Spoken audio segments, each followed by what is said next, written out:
یہ جو مخصوص نشستوں والا آرڈر آیا ہے وہ آپ ٹریبیونل میں نہیں گئے، تو کیا 184 میں سپریم کورٹ آپ جائیں گے؟ ایک تو یہ سوال ہے۔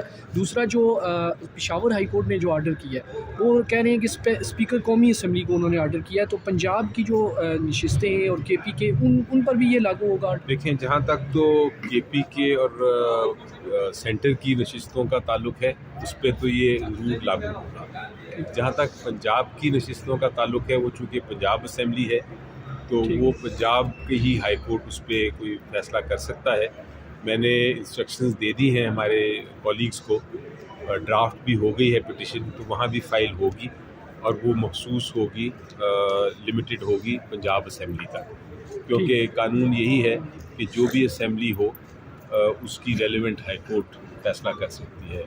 اور جو فارم 45 کچھ اپلوڈ ہوئے تھے پھر ڈیلیٹ ہو گئے، وہ معاملہ پھر ٹریبیونل میں جائے گا؟ وہ معاملہ جو ہے وہ ہم سپریم کورٹ لے جائیں گے۔ سپریم کورٹ میں ویسے بھی جو پاکستان تحریک انصاف کا ابھی تک موقف ہے وہ یہ ہے کہ اس طرح بلے کا نشان چھینا گیا تھا، تو اس معاملے میں کیا وہ ایکسپیکٹ کر رہی ہے کہ سپریم کورٹ سے کوئی ریلیف ملے گا؟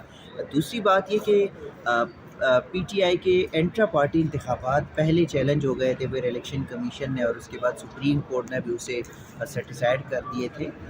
ایک بار پھر وہی انتخابات کو چیلنج کیا جا رہا ہے، الیکشن کمیشن میں درخواستیں آ گئی اور وہی شخصیت ہے جنہوں نے پہلے کیا تھا۔ تو اس بار پاکستان تحریک انصاف کیا دیکھتی ہے کہ کیا وہ سپریم کورٹ اپنے فیصلے کو ریپیٹ کرے گی ہے؟ جی دیکھیں، جو جہاں تک تعلق ہے انٹرا پارٹی الیکشنز کا، بڑا واضح طور پہ آپ کو بتاؤں کہ جو سپریم کورٹ نے ہدایات دی تھیں اور جو الیکشن کمیشن کا آرڈر تھا اس کو مد نظر رکھتے ہوئے اور سارے حالات کا جائزہ لیتے ہوئے یہ انٹرا پارٹی الیکشن کرایا گیا ہے۔ انٹرا پارٹی الیکشن میں نے انسٹرکشنز دی تھی کہ آپ بھرپور جو ہے پارٹیسپیٹ بھی کرنے دیں ہر ایک کو، اور اس کو صاف شفاف بنائیں اور اس کا پورا ایویڈنس جو ہے وہ ریکارڈ کریں، نہ صرف وہ تحریری طور پہ ریکارڈ کریں بلکہ ویڈیو پہ بھی ریکارڈ کریں اور میڈیا کو بھی اس میں انوالو رکھیں۔ تو کوشش تو یہ کی گئی ہے۔ اب یہ چیلنج کیا گیا ہے، میری نظر میں اس میں کوئی اب جواز نہیں ہونا چاہیے الیکشن کمیشن آف پاکستان کو کہ اس کو بھی دوبارہ سے کالعدم قرار دے دے، لیکن اگر کوئی ایسا ہوا تو پھر معاملہ سپریم کورٹ تک ایونچولی جائے گا۔ اچھا برسٹر صاحب، تک 20-21 رکنی کابینہ بنا ہے، اس میں سارے وہی موریثی لوگ، اسد کیسر، شہرام ترکی، شیر افضل، اعظم سواتی یا نور الحق قادری کی فیملی کے لوگ، کسی کی بھائی، کسی کا بھتیجا، کسی کا کزن جو ہے وہ اس کو کیبنٹ کا حصہ بنایا گیا۔ تو پاکستان تحریک انصاف نے دوسرے جماعتوں پہ ہمیشہ یہ تنقید کی ہے کہ یہ کزن، بھائی، بیٹے اور بھتیجے بانجے کو نوازتے ہیں، تو تحریک انصاف نے خود یہ عمل کیوں کیا؟ اور کیا کراچی کا ایک بندہ جس کو اٹھا کے یہاں پہ مشیر بنایا، خیبر پختونخوا میں فنانس کے لیے کوئی اور اہل نہیں تھا؟